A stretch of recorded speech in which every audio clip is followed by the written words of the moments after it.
اخطر حاجة بتسرق عمرك انك مش عارف تركز 10 دقايق على بعض. تبقى فاتح فيديو تعليمي او بتحاول تخلص شغل مهم جدا، وفجأة تلاقي نفسك فتحت فيسبوك ومنه لستوري انستجرام وبعديهم تيك توك، وتكتشف ان في ساعة ضاعت وانت مش فاكر كنت بتعمل ايه اصلا. الموضوع مش صدفة، ده مصطلح علمي اسمه عقل القرد، مونكي مايند. عقلك بقى عامل زي القرد اللي بيتنطط من شجرة لشجرة ومش قادر يثبت على شجرة واحدة قدر كافي. للأسف احنا في زمن التركيز فيه بقى عملة نادرة جدا، لأن في جيش من الشركات والمبرمجين وظيفتهم الوحيدة انهم يخطفوا تركيزك. المشكلة مش فيك، المشكلة انك سايبهم يكسبوا الجولة. في الفيديو ده هقولك ايه اللي بيحصل في دماغك وازاي تسترد عمرك اللي بيضيع منك، ونطبق تمرين عملي هيرجع لك السيطرة على عقلك في 15 دقيقة بس. هات قهوتك اللذيذة ويلا نبدأ.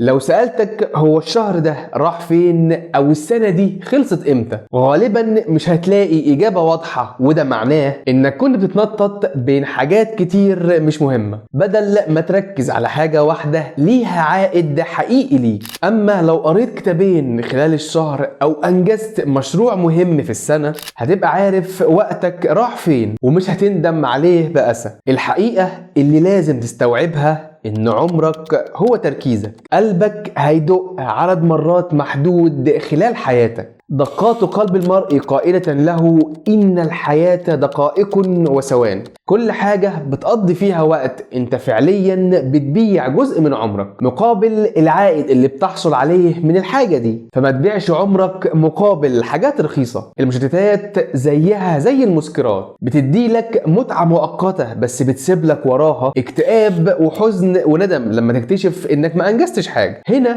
يجي السؤال المهم، ازاي ارجع اركز تاني؟ عشان تحل مشكلة التشتت لازم يكون عندك دافع قوي يشدك كل المشتتات تخطفك. والدافع هنا ان عمرك اغلى من انك تضيعه في حاجات تافهة، خصوصا انك هتسأل عنه يوم القيامة. تاني خطوة هي الاهداف الواضحة. لو يومك ملوش خطة طبيعي جدا تتشتت ب100 حاجة. اسأل نفسك ايه اهم حاجة لازم تخلص النهاردة؟ ايه هدفك الاساسي للشهر ده؟ ايه الرؤية الكبيرة للسنة دي؟ لازم يكون عندك اجابات واضحة للاسئلة دي. دلوقتي جه وقت التنفيذ. في تمرين انا بسميه تدريب التركيز، وده سحر لو التزمت بيه ولو حتى مرة واحدة يوميا. خطواته بسيطة جدا. اختار مهمة واحدة بس عاوز تنجزها، اظبط تايمر 15 دقيقة. خلال الربع ساعة دي قدامك اختيارين ملهمش تالت، اما انك تشتغل على المهمة بتركيز كامل، او لو مش قادر تشتغل اقعد ما تعملش اي حاجة تانية غير انك تراقب افكارك واحاسيسك لحد ما الوقت يخلص. اسأل نفسك وانت قاعد ليه مش قادر ابدأ؟ هل المهمة صعبة